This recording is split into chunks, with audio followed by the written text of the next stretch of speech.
What's up, guys? I'm back. It's your boy Jeffter from you know what it is, the coder who is also a trader. Today is an epic day because we're gonna bring to you something very special. We all know that AI cannot help you build something malicious, so we're gonna find a backdoor in ChatGPT's mind using reverse psychology. If this is something you like, don't forget to hit the subscribe button so you can always get content like this.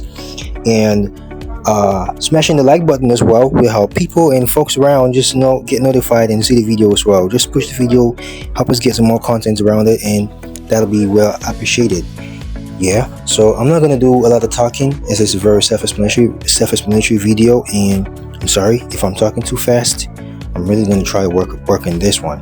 I know I talk so fast a lot of the times, and a lot of people just tell me that why don't you go do rapping?